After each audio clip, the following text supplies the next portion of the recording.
Our next speaker is Dr. Sandeep Narang, who will be discussing the shaken baby syndrome, science versus myth. Dr. Narang is board certified in both general pediatrics and child abuse pediatrics and has published on various medical and legal topics pertaining to child abuse. He is recognized as a national and international expert in child abuse and neglect with a specific emphasis on abusive head trauma and medical legal aspects of child maltreatment.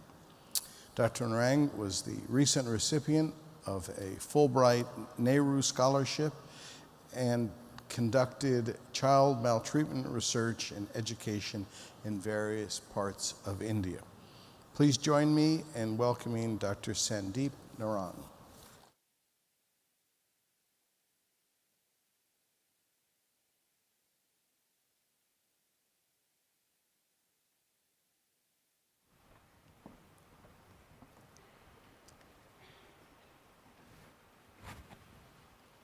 Morning, colleagues. It is truly an honor to be here with you today to talk about something which I initially thought about and was kind of a little puzzled as to why in our day and age, when we have such advanced science and technology, that we really need to revisit the topic of shaking babies is a bad thing.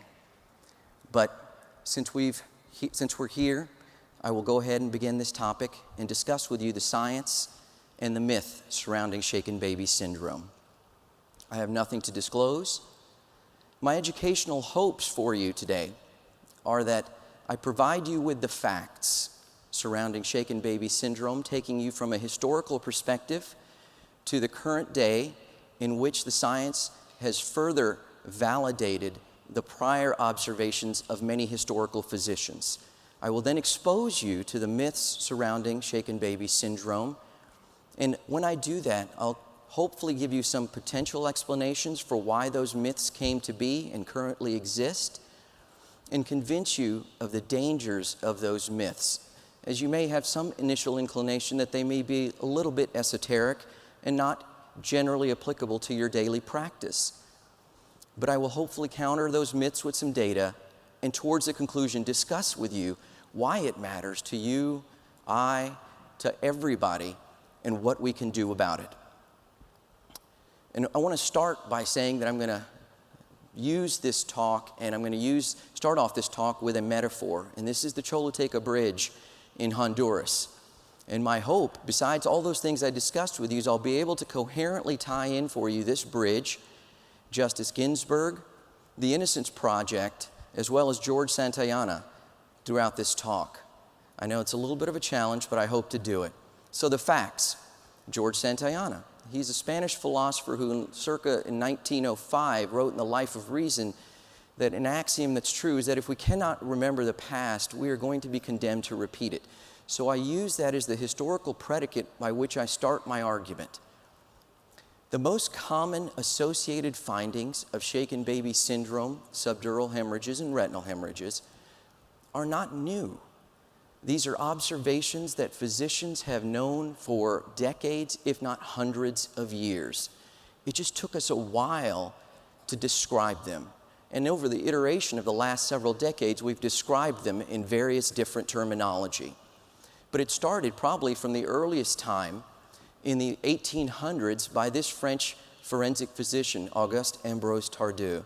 Tardieu was one of the most eminent forensic physicians of his time, holding high faculty positions at the University of Paris. And he wrote in this first article about the torments of children and 32 cases of infanticide. And in those pathologic studies, he even described observing bone lesions as well as subdural hemorrhages for young infants. Fast forward several decades, and you have articles in the 1920s and 30s written by several different authors, but here by Burhans and Gerstenberger, talking about internal hemorrhagic pachymeningitis in infancy, which was the prior term previously ascribed to subdural hemorrhages, and the association of those subdural hemorrhages on pathology with retinal hemorrhages. In the subsequent decade, neurosurgeons from Boston, Ingraham and Heil, described a short series of 11 cases of infanticide where they studied many potential causes, including nutritional deficiencies as well as infection, and ultimately came to the fact that trauma was the most common cause of both the subdurals and retinal hemorrhages, yet they had received no trauma history whatsoever. In the 50s, a prominent British neurosurgeon, Guth Kelch, who is recognized as one of the founders of the shaken baby syndrome theory, talked about subdural effusions in infancy and published a case series. And of that, the vast majority of those subdural hemorrhages, of those effusions he found in infancy, were also traumatic in etiology, and those also had about a 0.25% on pathology to be associated with retinal hemorrhages. Then about the mid-60s, we had a medical and social transformation. This gentleman, C. Henry Kemp, recognized as the father of child abuse pediatrics, published the landmark article in the Journal of American Medical Association called The Battered Child Syndrome. In that article, he, along with his multidisciplinary colleagues, Brant Steele and Fred Silverman, a psychiatrist and a radiologist, talked in length about a variety of lesions that they found in common association, including subdurals, bone lesions, and retinal hemorrhages. And those they termed at that time the battered child syndrome. That sort of increased both medical and societal awareness and acceptance, permitted these two physicians, Guth Kelch, whom I mentioned to you earlier, as well as John Caffey, recognized as the father of pediatric radiology, to propose the initial theories in the 70s for whiplash shaking mechanism or acceleration-deceleration events for those common associated findings we see of subdurals, retinal hemorrhages, as well as some bone lesions like classic metaphyseal lesions. So that is the historical predicate. But what's also known in a fact is that besides those associated findings, we have long known that the lethality of shaking is not new.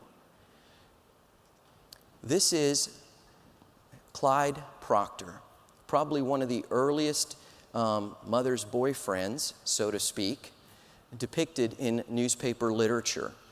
In the 1930s, this gained a lot of prominence and press attention throughout the United States because this truck driver from New York, who was having a relationship with a woman by the name of Miss McKinley, admitted to shaking a 15-month-old child of Miss McKinley until he described the head snapping. Now, for those of you who may believe that, oh, this is one of those coerced confessions by hard-handed police tactics at that time, this was notable and published throughout public media at that time that Clyde Proctor admitted in open court that he shook the child to death and pled guilty of manslaughter.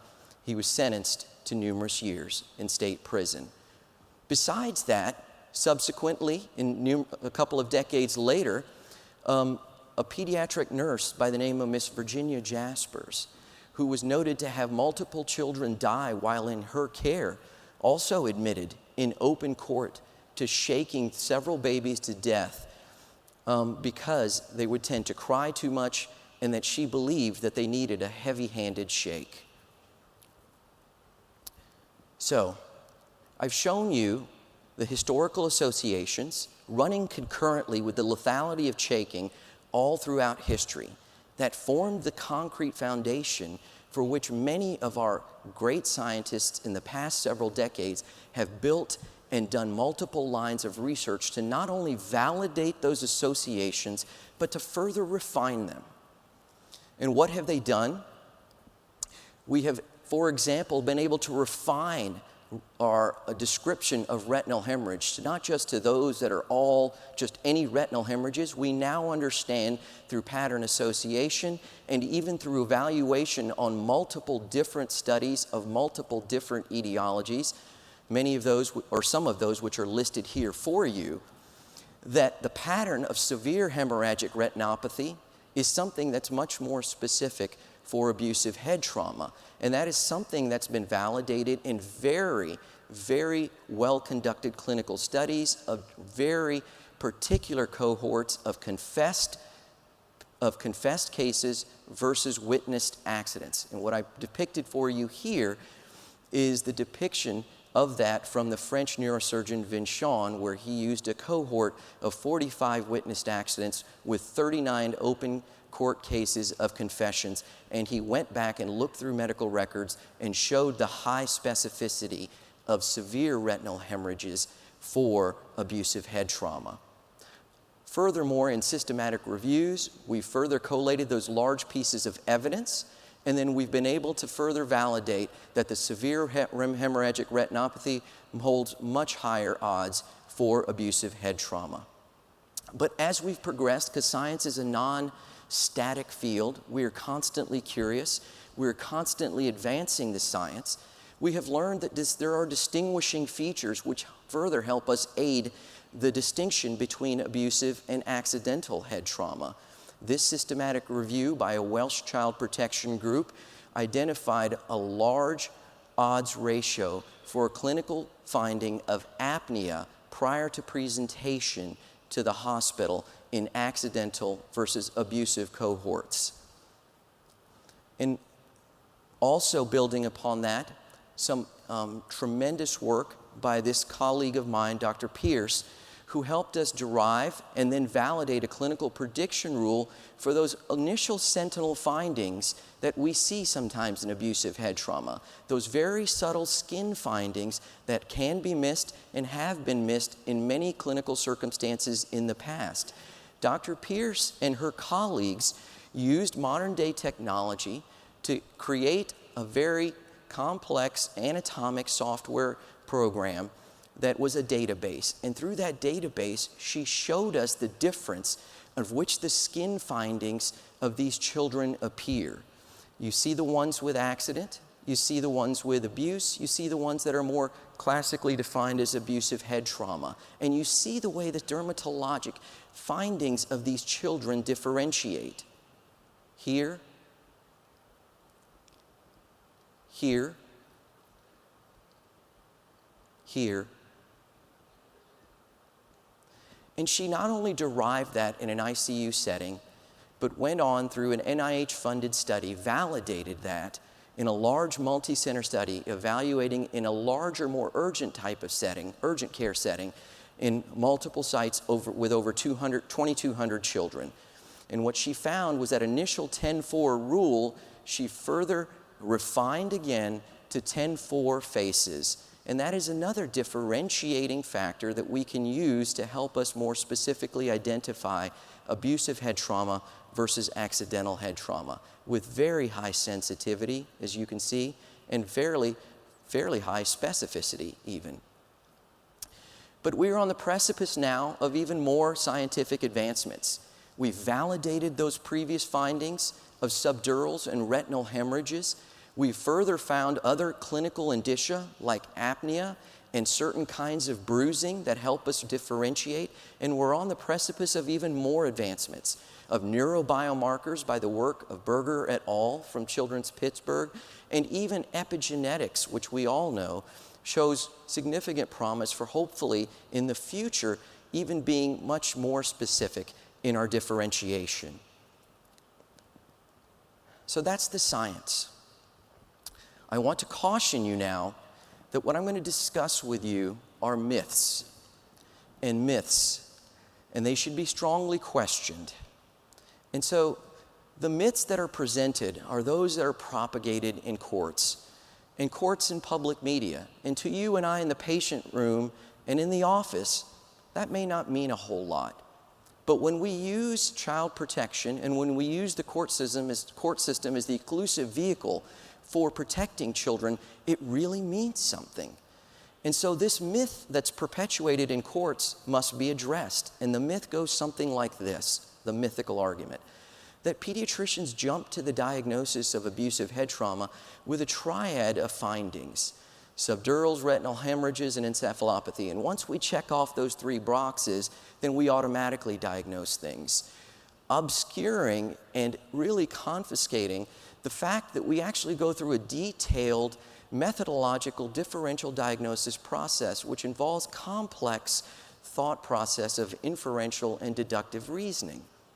But the second part of the myth is that we use this quick knee-jerk triad elements, and these triad elements are based upon flawed science, which hopefully I've discussed with you is not necessarily the case. But that the truth that shines through now that physicians are recognizing this to be a flawed science results in a shifted consensus, and has resulted in a shifted consensus in the medical community. That is what's propagated in courts and the public media, and I'm going to show you that. It probably began in the late 1990s with this case.